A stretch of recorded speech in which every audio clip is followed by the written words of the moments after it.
Welcome to Love and Flowers and You with Dr. Jennifer Love in Los Angeles, Dr. Michelle Flowers in Chicago, and I'm Marina Hutchinson in Atlanta. The topic for this show was going to be the word of the year. So what's your word of the year and why? This is a complicated one. Okay, so I love the whole word of the year thing. And I've been doing this for maybe 5 or 6 years now. And, it has kind of evolved over the years. And I love this concept because I hate New Year's resolutions and I hate giving myself tasks. Like at this point in my life and my career, I've had enough tasks that I'll just revolt against them at this point. Like if I tell myself you have to do this, I'm going to be like, no, I'm not.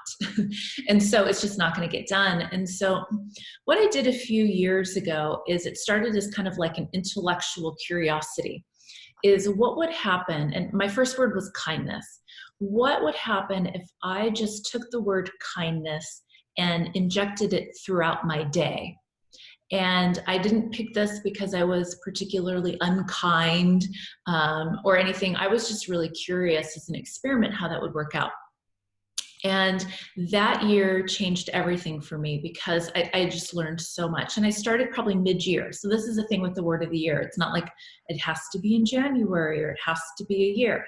But I just picked this word, and everywhere I went, whether I'm in my office with my staff, in line at the post office, at Whole Foods, whatever it was, I was thinking, well, what is a kind thing to do in this situation? And it did a couple things. One, it got me out of my introversion into like kind of interacting with other people, helping people, old ladies get their groceries to the car, whatever. But what I realized was it completely changed the way people responded and interacted with me. And then that revolutionized the way I was feeling. And I thought, wow, this is really interesting.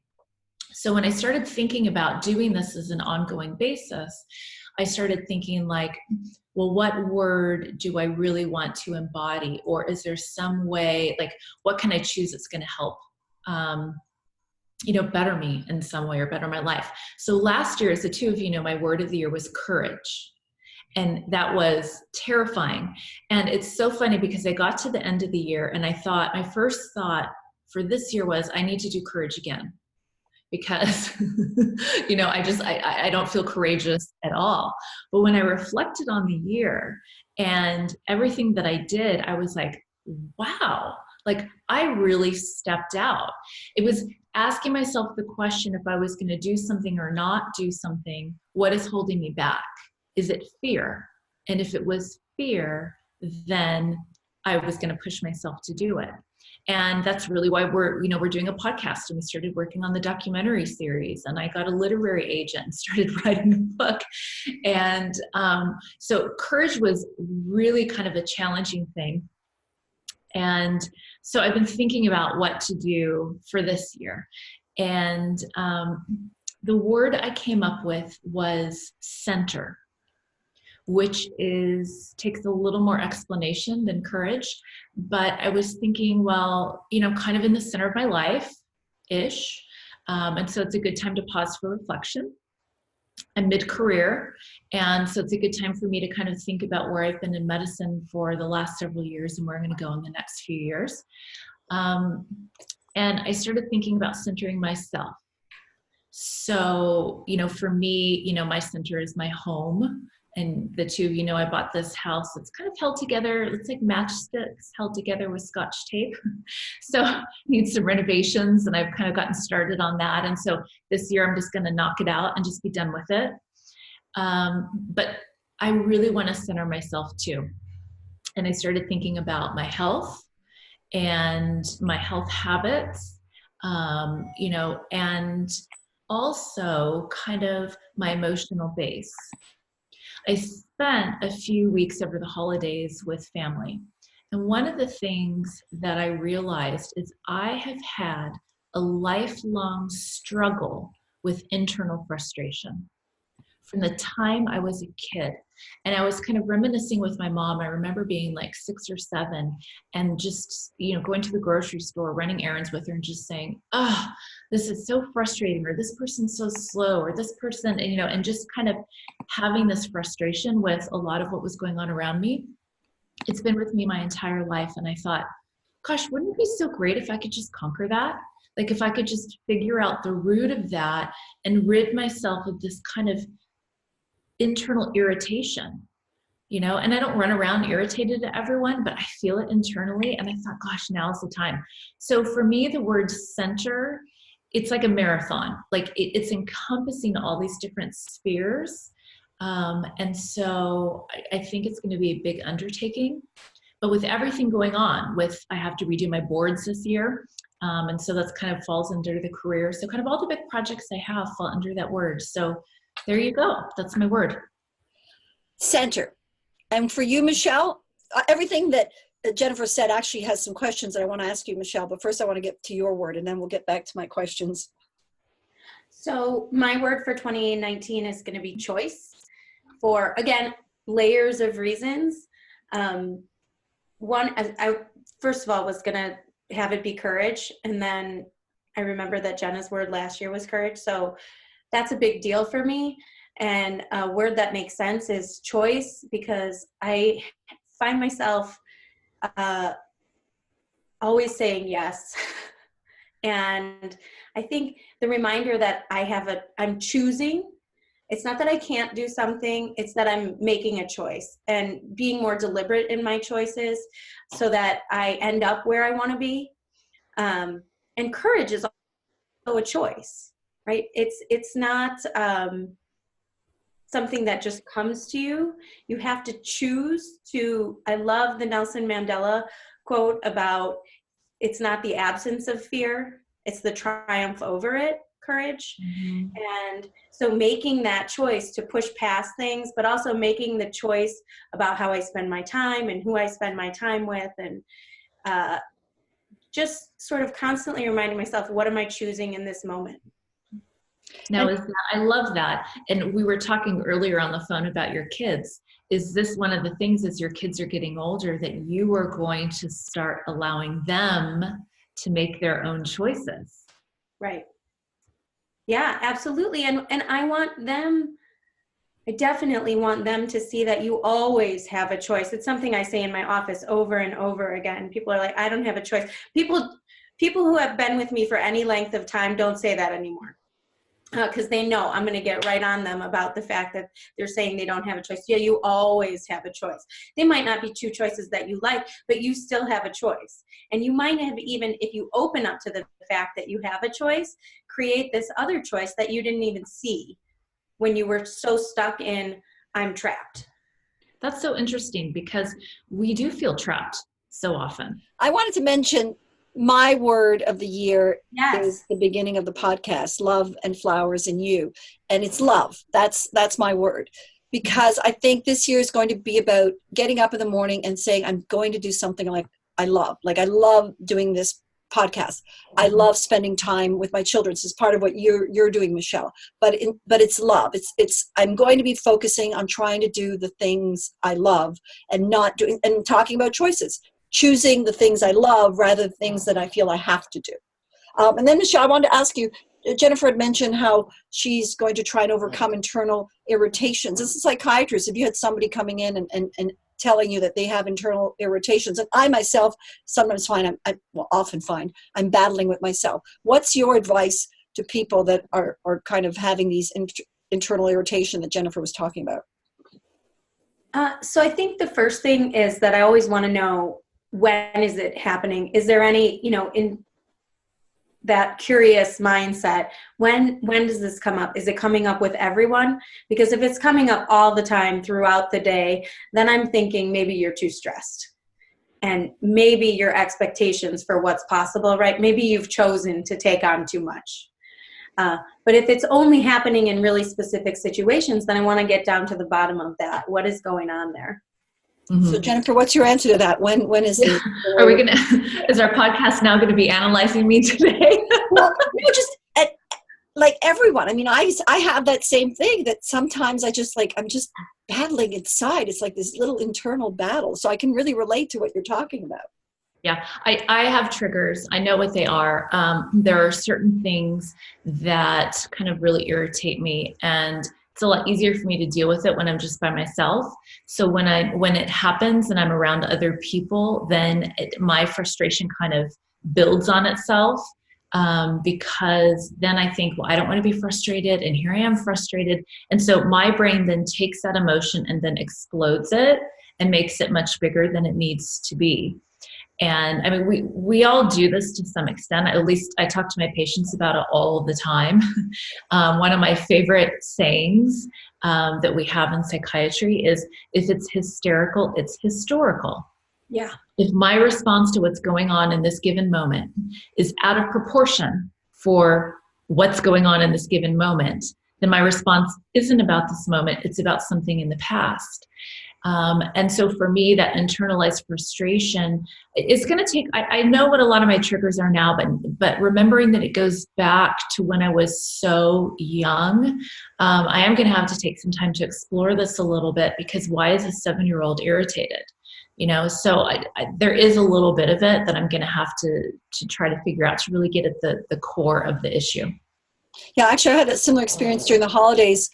My husband mentioned to you when he was here, I hate going to restaurants, and that is historical. And my daughter wanted to drag me to some restaurant, and I said, I hate going to restaurants, and it has a lot to do with my childhood. My parents had restaurant, and I always associate restaurant with negative stuff. So it is so true. And it was some psychiatrist I'd read about that had talked about when these things trigger you to think back, why is it? And that's when I looked back and said, why is it that I hate restaurants so much? So it's interesting. It's and true. Another good question to ask yourself is, when's the first time I can remember feeling this way? And if you can't get that far back, then when's the last time I felt this way? And when was the time before that? And when was the time before that? And you start to make the links.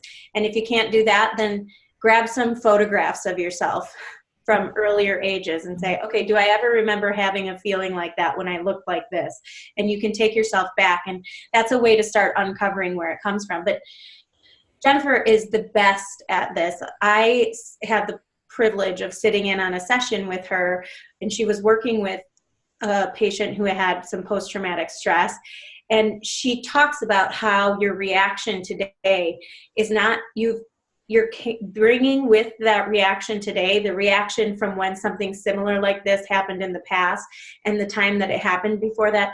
And so the emotional experience you're having now is actually more like the sum of every time you've had this experience in the past. And people really connect to that, and it makes a lot of sense. And they're like, oh, but I didn't hear you say that. If it's hysterical, it's historical. And I think that is really, really powerful. And so how do you get over the historical? But just by figuring out that's what it is? It depends. That's a really good question, because a lot of the people that come to see us are at such a place in their lives that they really need therapy to get in there. A lot of people listening will have these kind of hang-ups and won't need to go through therapy. For some people who have anger or rage or frustration that's rooted in early childhood adverse events, being bullied, having a divorce, moving around a lot, having a loss, something like that, then therapy is probably going to be the most helpful. And one of the types of therapy I recommend frequently is EMDR. EMDR stands for eye movement desensitization and reprocessing. It's a type of trauma therapy, and if you read about it, you'll read a lot about PTSD. But it helps people who don't even have PTSD, but who have had these kind of emotionally traumatic experiences. And what's so interesting about it is it doesn't require the therapist to have a detailed understanding of all the trauma for the therapy to work. And so people who have these early childhood events, who may not remember them or have details or can't go back to the first time they felt that way, EMDR can actually be a really powerful tool to help them. So for people who are like on the extreme that would come in and see me or see Michelle in our offices, frequently we'll be sending them to a therapist, or we'll be doing the therapy with them. I think for people who don't have quite as severe wounds, they can start working on it themselves. Now, I wanted to get back to talking about your word, Jennifer, about centering. And part of it, when you're rehauling your life, could be, looking at your work. And I sent you guys a study I found earlier, and it's a study that's been done in Sweden, but also the state of Massachusetts had done. And it shows that there's a correlation link. They studied why people in the first heart attack may die compared to others. And in this study, they found that rather than diabetes or high cholesterol, that one important connector was job dissatisfaction. And so how does one kind of look at that? And in fact, so many Americans are unsatisfied at work. So how does one deal with that when you're trying to get centered? There are a lot of layers of dissatisfaction. There's, do I like my career? Did I make the wrong choice? Do I like my boss? That type of thing. For me, I'm looking at, I am trying to cut back my hours. I have spent much of last year literally sitting in a chair for 10 to 11 hours a day. It is so unhealthy, and it just makes me unhappy. It makes me kind of irritated at the end of the day. I love what I do. And one of the things is limiting it. For me, I realize I sit in this box in a high rise, a 10 by 14 square foot box for 10 to 11 hours a day, and it's driving me bonkers. So for me, when it comes to career satisfaction, I'm going to look at, well, one, do I still want to be in medicine? What do I really, am I still choosing this? Because yes, I'm tied into med school loans. Yes, I have 15 years of higher education. Yes, I've dedicated all this, but is this what I want for my whole life? But two, if I'm going to continue to choose this, what am I going to do to have a healthier lifestyle? And how am I going to get out of this 10 by 14 foot box, or spend less time in that box, but more time doing what I love, connecting with people? And this podcast is one of those things that the three of us have been talking about. And Michelle and I know, because physician burnout is huge. And Marina, you even talk about burnout in your field. Oh yeah, absolutely. And it's not unique to us. And how do you then, kind of self-actualize? How do you, hit your target in terms of your career and your satisfaction, and keep your finances intact while you're exploring new things? So for me, that career thing is going to be looking at all of that. Michelle, your thoughts on that? What I was just thinking about after Jennifer was talking was, what is the center of that thing you're talking about? So, the first thought I had was of Jenna in the center of her room with a disco ball. And I was like, well, maybe if you were in the center of that box, it would be different. And there was a glitter ball. But, I have this idea about thought bubbles. That was truly what I was thinking. Then I had the thought about, I brought it back in. I made a choice not to stay with the disco ball. And I was thinking about what you were saying, and about, you love the patient piece. And also I would say that you're really good at it. And we happen to know that there's a shortage of psychiatrists. So it's your choice, and also the choice for the village and the community. Like, you're needed in this. So how can you bring forward your gifts? Where is the overlap between what's good for you and what's good for the community? Yeah. Well, I'm glad you're not my psychiatrist, because you're challenging me a little too much today. Really, how is she challenging you? Well, so this is what I'm thinking about. I've been talking to the two of you about trying to write a book, and, take a message that we talk about on a daily basis and get it out there for the masses, and how challenging that's been.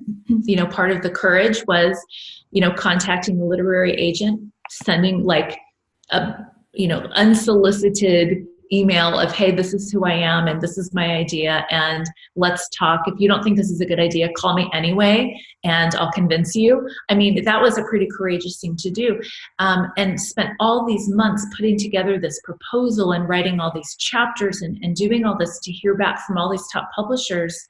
Well, this would be fabulous, but she needs to have 100,000 followers on social media. And I'm like, well, I have 0, because I am an introvert and I don't do social media. And so trying to rethink, What is my voice going to be? What does it take in 2019 now to become an author? You can't just become an author. The big publishing houses say, fabulous writing, who cares? We want to know you have people lined up around the block in every city wanting to buy this book. So it's the idea of how to come out and how to make this career shift and how to switch your voice is what I'm going to be exploring this year with the two of you. So you'll have the answers from me. And it'll be really interesting to see at the end of the year where all of these words have brought us. So now it's time to end this episode, and then we'll start the next one on control. So I'm going to sign off. Any last words, Michelle? Happy words. Okay. Okay. Oh, wait, before we end, because I know we have a few minutes left. Yes. Michelle was telling me that she's doing Word of the Year with her patients, and she's giving them, I think, a little thing that you're engraving. Yeah, so I found, I believe, Marina, you'll find it, but I think the name of the company is My Intent. And I got an ad. I admit it. I got an ad for this on Facebook, and I was like, that is awesome. And I'm going to do that with my patients. So there's probably, and I really like it. They sent me a huge kit. There are some bracelets, some keychains, some necklaces, and this little metal kit where people can pound in their word. And I also love the pounding, right? Mm-hmm. I want you to be serious about this intention, and you're hammering it into this little washer, jewelry type washer thing. And it's been really interesting for me because some people, they come in and they're like, they immediately know what their word is. And some people have a little bit of a harder time. But the kit comes with a box of questions that you can ask yourself, so you can go a little bit further and figure out what your word is. And I did this in conjunction with having a box of affirmations. They're actually called God Thought Cards, and it's an artist who has cerebral palsy, and he's partnered with someone who puts a piece of scripture on one side and then an affirmation on the other. And I had people choose one, and sometimes the word was right there, and they were like, that's awesome, because that's what I need to focus on. But people have, I think it's been really great for people to do this in the office and have an accountability buddy. So I would totally welcome people to go do that with groups of friends, have a word party. Now, we do have 4 more minutes before we go. And Michelle, I just wanted to mention for you to tell us about what this doctor was telling you about why they don't refer to psychiatrists anymore, just to make the point about how busy it is for psychiatrists and how hard it is to get access to psychiatrists like you and Jennifer. Yeah, so you said at the beginning in the intro that we're both board certified psychiatrists who have full practices, and we can't even take on new patients. And I think that's the case for a lot of psychiatrists. And a family practice doctor told me a few weeks ago that she doesn't even refer people to psychiatrists anymore because it's so long for them to get in.